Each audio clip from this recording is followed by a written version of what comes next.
Hello everyone, कैसे हैं आप लोग। पिछले क्लास में हम लोग पढ़ रहे थे चेन रूल के बारे में। और चेन रूल जो है डिफरेंशिएशन का सबसे पहला टॉपिक है, जिसके बारे में जानना काफ़ी ज़रूरी है और उसके बिना आप आगे का कोई भी कॉन्सेप्ट समझ नहीं सकते हैं। तो एग्ज़ामिनेशन आपका काफ़ी नज़दीक आ रहा है। ये ज़रूरी है कि आप कैलकुलस पर फोकस बनाइए, क्योंकि मैथमेटिक्स में कैलकुलस आपको पता है कि 44 मार्क्स का पूछा जाएगा। और कैलकुलस में दो पार्ट होता है, डिफरेंशिएशन और इंटीग्रेशन। तो डिफरेंशिएशन को आप तभी समझ पाइएगा जब आप उसका बेसिक्स समझिएगा, ठीक है। और बेसिक्स में चेन रूल सबसे पहला चैप्टर है। अगर आपको चेन रूल नहीं आता है तो आगे का जो कॉन्सेप्ट है, आगे का जो प्रॉब्लम्स है डिफरेंशिएशन का, लॉगरिथमिक, पैरामीट्रिक, एक्सपोनेंशियल या इन्वर्स का जो डिफरेंशिएशन होता है, ये सब क्वेश्चन सॉल्व करने में काफ़ी परेशानी होगी।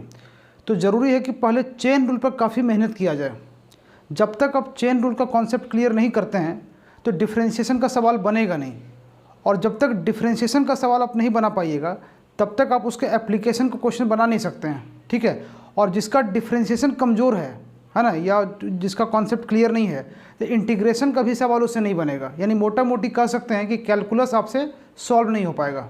और आपके सिलेबस का सबसे इम्पॉर्टेंट पार्ट कैलकुलस है। और अब एग्ज़ाम ज़्यादा दिन बचा नहीं है। अभी देखिए अगस्त का महीना चल रहा है, आपके पास 3 से 4 महीना टाइम बचा है।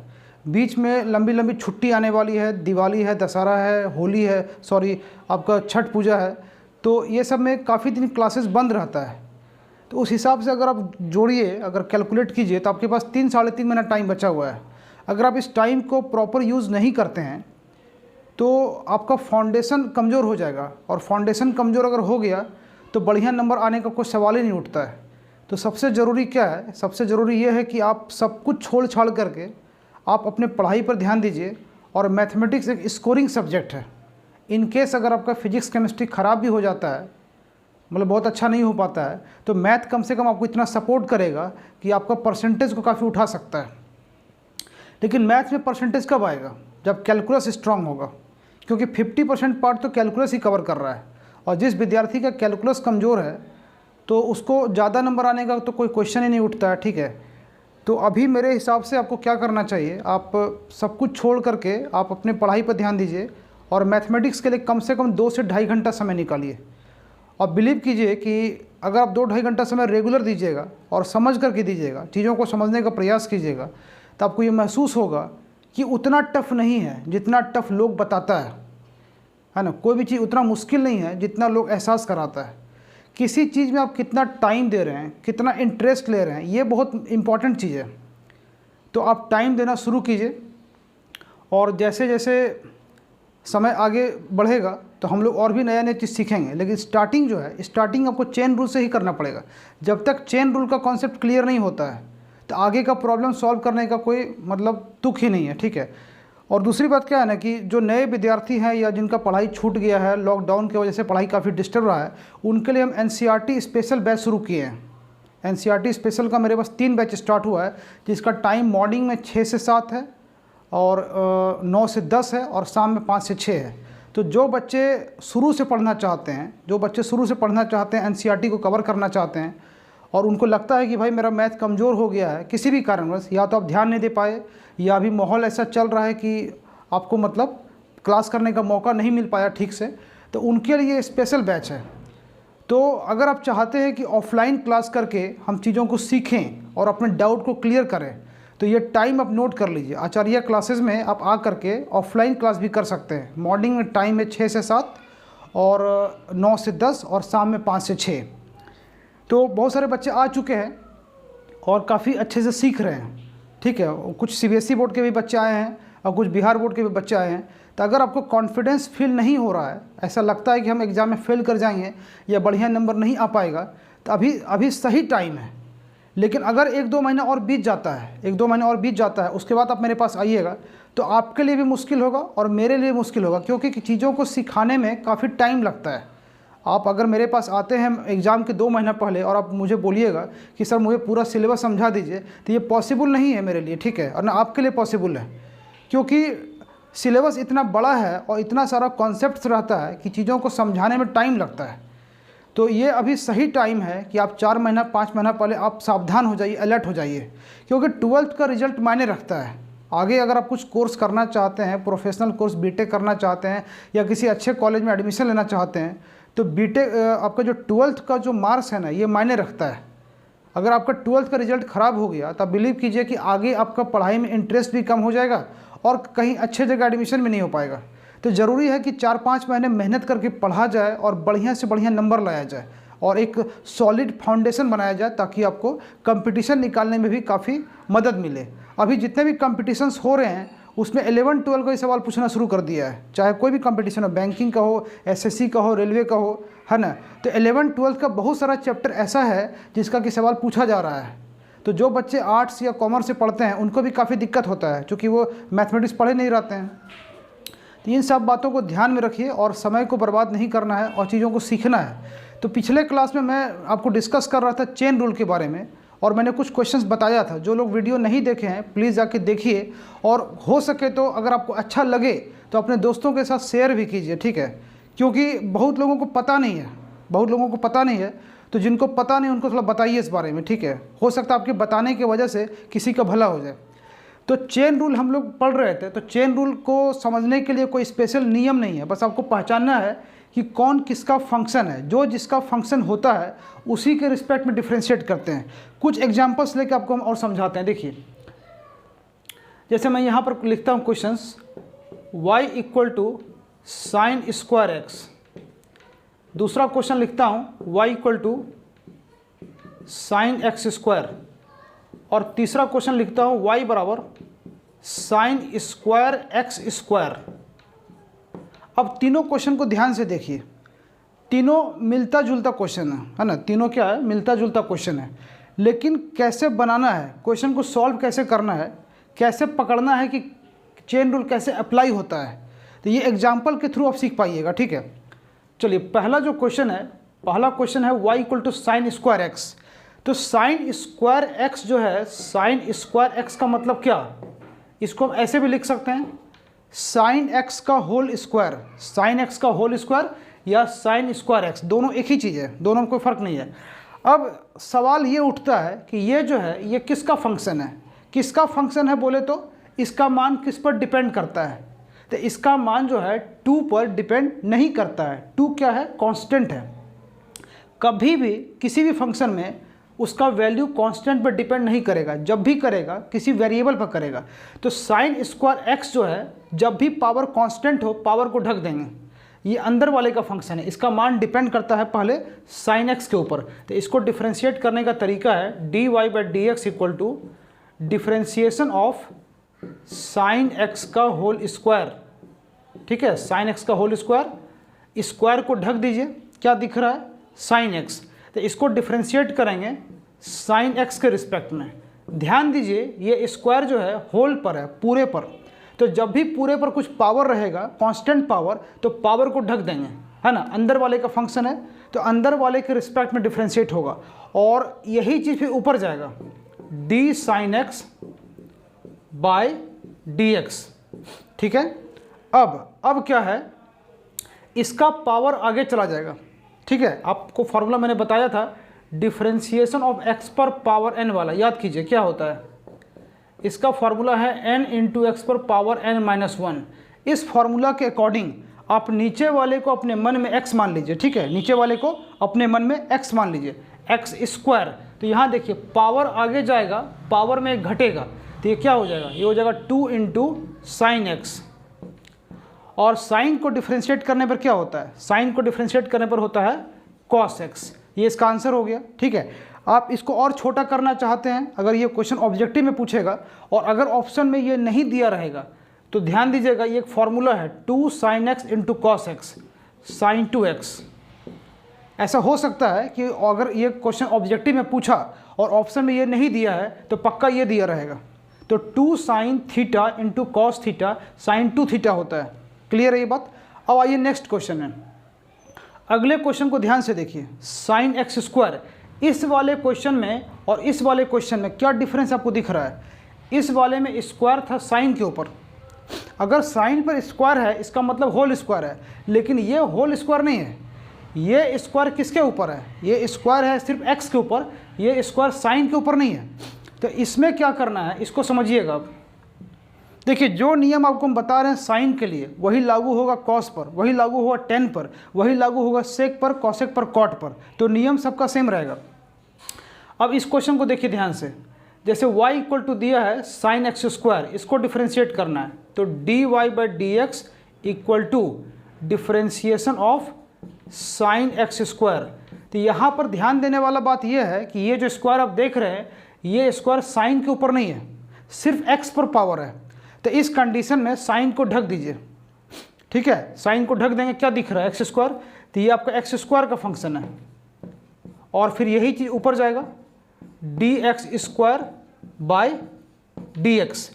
अब इसमें क्या करना है, नीचे वाले को, है ना, नीचे वाले मतलब एक्स स्क्वायर को अपने मन में एक्स मान लीजिए, तो साइन एक्स, साइन को डिफ्रेंशिएट करने पर क्या होता है कॉस, तो इसका हो जाएगा कॉस एक्स स्क्वायर, ठीक है। यहाँ पर वो काम नहीं करना है, पहले वाले में क्या किए थे, पावर आगे चला गया था, तो पावर आगे कब जाता है, पावर आगे कब जाता है, जब होल पर पावर रहेगा, लेकिन यहाँ होल पर पावर नहीं है, ये पावर सिर्फ एक्स स्क्वायर के ऊपर है। तो यहाँ पर क्या करेंगे, साइन को डिफ्रेंशिएट करेंगे, साइन का हो गया कॉस, और यहाँ जो लिखा हुआ है वही यहाँ आ जाएगा, ठीक है। इसके बाद एक्स स्क्वायर का हो गया 2x, तो ये इसका आंसर हो गया, एकदम सिंपल है। अब थर्ड क्वेश्चन को देखिए, थर्ड क्वेश्चन में क्या दिख रहा है आपको, ध्यान से देखिए, साइन स्क्वायर एक्स स्क्वायर, तो ये अब देखिए स्क्वायर यहाँ भी लगा हुआ है और यहाँ भी लगा हुआ है, यानी इसमें इसको आप ऐसे भी लिख सकते हैं, जो तीसरा क्वेश्चन है यहीं पर बताते हैं, देखिए अब इसको आप लिख सकते हैं y equal to sine x square का स्क्वायर। ये जो बाहर वाला स्क्वायर है ये सिर्फ साइन पर काम करेगा, ठीक है। अब इसको कैसे डिफ्रेंशिएट करेंगे, तो d y by d x equal to differentiation of sine x square इसका होल स्क्वायर। तो ये जो होल पर पावर है, ये जो होल पर पावर है, इस पावर को ढक दीजिए, क्या दिख रहा है साइन एक्स स्क्वायर, तो यहाँ लिखेंगे डी साइन एक्स स्क्वायर, उसके बाद फिर ये ऊपर जाएगा d sine x square by, sine को ढकिए, है ना, एक्स स्क्वायर, और फिर एक्स स्क्वायर ऊपर जाएगा और बाय डी एक्स। अब इसके बाद साइन को डिफ्रेंशिएट करने पर क्या होता है, नहीं यहाँ पर देखिए, यहाँ पर देखिए पावर लगा हुआ है ना, होल पर पावर है, तो पहले पावर को आगे ले जाएंगे, तो 2 इंटू साइन एक्स स्क्वायर, ठीक है, और यहाँ साइन को डिफ्रेंशिएट करेंगे तो हो जाएगा कॉस, कॉस एक्स स्क्वायर, और एक्स स्क्वायर का क्या होगा, पावर आगे जाएगा 2x। तो यहाँ पर एक काम कर सकते हैं, 2 इंटू 2 4 कर सकते हैं, या नहीं तो अगर इसको छोटा करना चाहते हैं तो इसको ब्रैकेट में ले लीजिए, 2 sine theta into cos theta, ठीक है, 2 sine theta into cos theta क्या होता है साइन 2 थीटा, तो ये आपका हो जाएगा 2x into sine 2x square, तो ये इसका आंसर हो गया। तो ये तीनों क्वेश्चन एक ही टाइप का है, ठीक है, ये तीनों क्वेश्चन एक ही टाइप का है, लेकिन बनाने का थोड़ा थोड़ा तरीका डिफरेंट है, तो इस तरीके को पकड़ना है और समझना है। आप इसको नोट करना चाहते हैं नोट कर सकते हैं, ठीक है, फिर और भी क्वेश्चन से डिस्कस करेंगे अभी।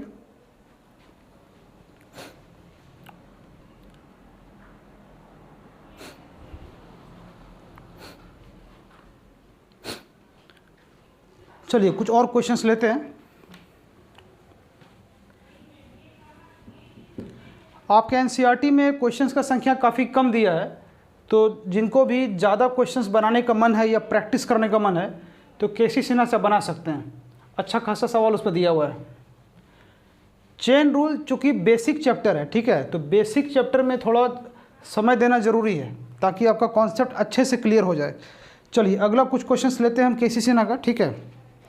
केसी सिन्हा का चैप्टर नंबर है 11.1, तो जिनके पास भी बुक है आप बुक निकाल के देख सकते हैं। चैप्टर नंबर 11.1 कुछ क्वेश्चंस हम ले रहे हैं, देखिए अब बिल्कुल आसान सवाल ताकि आपको समझने में दिक्कत नहीं हो।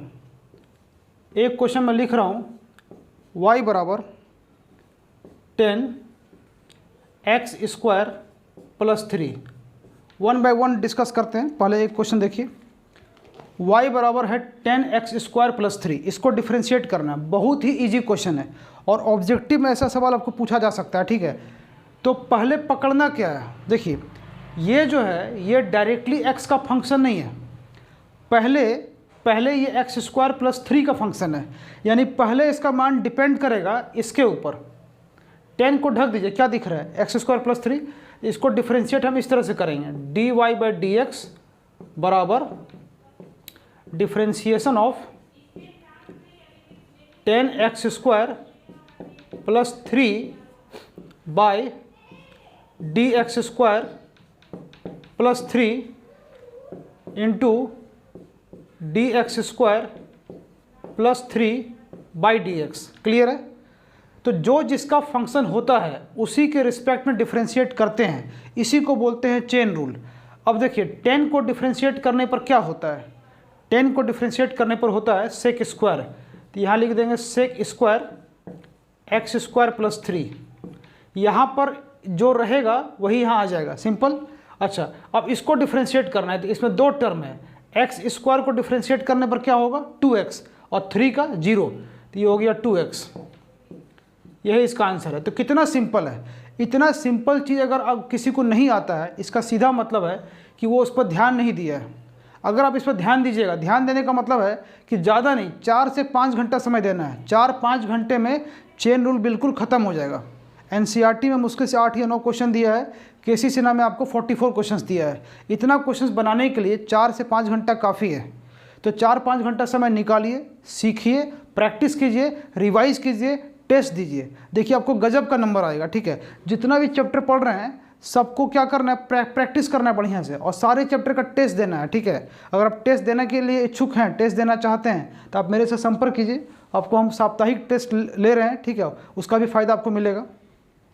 इसके बाद एक क्वेश्चन और लेते हैं। देखिए एक क्वेश्चन ले रहे हैं सिंपल सा, y equal to under root 5 plus 2x minus 4 into x पर पावर 5, इसको डिफ्रेंशिएट करना है। ये क्वेश्चन भी काफ़ी आसान क्वेश्चन है। पहले आपको ये समझना है कि ये जो दिया हुआ है ये किसका फंक्शन है। देखिए रूट का मतलब क्या होता है, रूट का मतलब होता है होल पर पावर हाफ, है ना। तो आपको क्या बोले, जब भी होल पर कुछ पावर रहेगा तो पावर को ढक देंगे, तो रूट को ढक दीजिए, क्या दिख रहा है, अंदर वाले का फंक्शन है। तो इसको लिखा जाएगा इस तरह से, dy बाई डी एक्स बराबर differentiation of under root 5 plus 2x minus 4x पर पावर 5। ठीक है, रूट को ढक देंगे, अंदर वाला नीचे आ जाएगा, तो d5 plus 2x minus 4x पर power 5 into d5 plus 2x minus 4x पर पावर 5 बाय dx। क्लियर है? तो अब क्या करना है, इसका तरीका क्या है, नीचे वाले को, है ना, नीचे वाले को अपने मन में x मान लीजिए। ठीक है, तो ऊपर क्या हो जाएगा रूट x। तो रूट x का डिफ्रेंशिएशन क्या होता है, ये तो आपको याद होना चाहिए। रूट x को डिफ्रेंशिएट करने पर होता है 1/2 रूट x, है ना, ये फार्मूला है। इस फार्मूला के अनुसार इसका हो जाएगा 1/2 into under root 5 plus 2x minus 4x पर पावर 5, ये हो गया। अब इसमें आइए, इसमें 3 टर्म है ना, तीनों को अलग अलग करेंगे। 5 क्या है, 5 कांस्टेंट है। जब भी कोई कांस्टेंट अकेला रहेगा उसको डिफ्रेंशिएट करने पर 0 होता है, तो 5 का 0 हो गया। और 2x का क्या होगा, 2x का 1 होता है, 2 इंटू 1 2 हो गया। और इसके पावर को आगे लाइए, 5 गुना 4 20 x पर पावर 4, ये इसका आंसर हो गया। यहाँ से आप 2 कॉमन ले सकते हैं, है ना, 2 कॉमन लेके कटा दीजिए, वही आपका आंसर हो जाएगा। सिंपल क्वेश्चन है, इसको भी आप नोट कर लीजिए।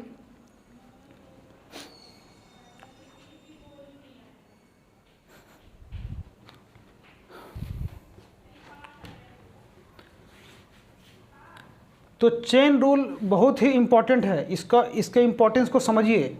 अगर आप इसको इग्नोर कीजिएगा तो पूरा का पूरा कैलकुलस आपका ख़राब हो जाएगा, और कैलकुलस ख़राब होने का मतलब मैथ ख़राब हो जाएगा, और मैथ ख़राब होने का मतलब रिजल्ट ख़राब हो जाएगा। तो ये गलती नहीं करना है, ठीक है। चलिए कुछ और क्वेश्चन सबको हम समझाते हैं। एक बहुत अच्छा सवाल है और बड़ा इम्पोर्टेंट सवाल है। y इक्वल टू से क्यूब x/2, से क्यूब x/2। तो इसको डिफ्रेंशिएट कैसे करेंगे? तो पहले इसका मतलब समझिए, ये जो पावर दिख रहा है ये होल पर पावर है, इसको लिख सकते हैं sec x/2 होल क्यूब। अब इसको डिफ्रेंशिएट कैसे करेंगे?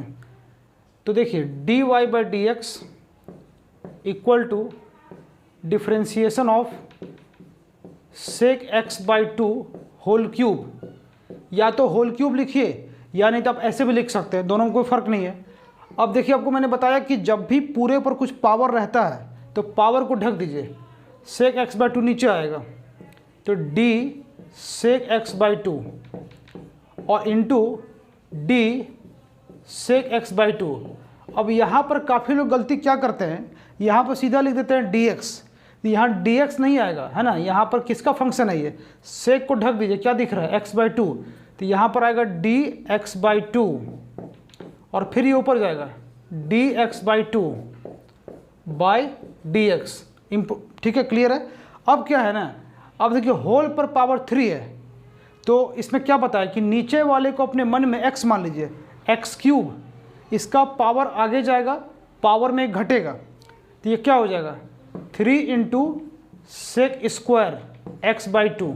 ठीक है, पावर आगे चला गया, पावर में घट गया। इसके बाद सेक को डिफ्रेंशिएट करने पर क्या होता है, सेक एक्स को डिफ्रेंशिएट करने पर क्या होता है, सेक एक्स इंटू 10x, उस फॉर्मूला के अकॉर्डिंग हो जाएगा सेक x/2 इंटू 10x/2, और x/2 में हाफ को बाहर करेंगे, हाफ कांस्टेंट है और x का 1 हो गया, तो हम इसको लिख सकते हैं 3 × 1/2 क्या हो गया 3/2 और sec² इंटू सेक, ये हो गया sec³ x/2 इंटू 10x/2। ठीक है, ये इसका आंसर है। ये इंपॉर्टेंट सवाल है ऑब्जेक्टिव के लिए, ऑब्जेक्टिव में पूछा जा सकता है आपको। ठीक है, तो आपको पता चल रहा होगा कि ये उतना डिफ़िकल्ट नहीं है जितना डिफ़िकल्ट आप समझते हैं। ठीक है, काफ़ी इजी क्वेश्चन है। हाँ, लेकिन क्या है ना कि छोटा छोटा सवाल पहले बनाइए, छोटा छोटा क्वेश्चंस बनेगा तो आपको अच्छा लगेगा, अच्छा लगेगा मतलब कॉन्फिडेंस आएगा, और कॉन्फिडेंस आने के बाद जो डिफ़िकल्ट क्वेश्चंस है वो भी आप आराम से बना सकते हैं। चलिए कुछ और क्वेश्चंस लेते हैं। जैसे एक बड़ा अच्छा सवाल दिया है, y = under root sine x²। इसको ध्यान से देखिए आप, है ना, हर क्वेश्चन में आपको कुछ ना कुछ सीखने मिलेगा। ठीक है, हर क्वेश्चन कुछ ना कुछ सिखाता है। अब देखिए dy/dx बराबर differentiation of under root sine x² by, अब यहाँ क्या समझना है कि ये किसका फंक्शन है, तो देखिए रूट लगा हुआ है, तो पहले रूट को ढक दीजिए, क्या दिख रहा है साइन x², तो यहाँ आ जाएगा d साइन x², फिर यही ऊपर जाएगा, मतलब जिससे डिवाइड करेंगे उसी से मल्टीप्लाई करेंगे, तो d sign x² bye, sine को ढकिए, ये जो पावर देख रहे हैं ये पावर साइन पर नहीं है, किस पर है, x पर है, तो ऐसे कंडीशन में साइन को ढकिए तो आएगा dx², फिर dx² बाय dx।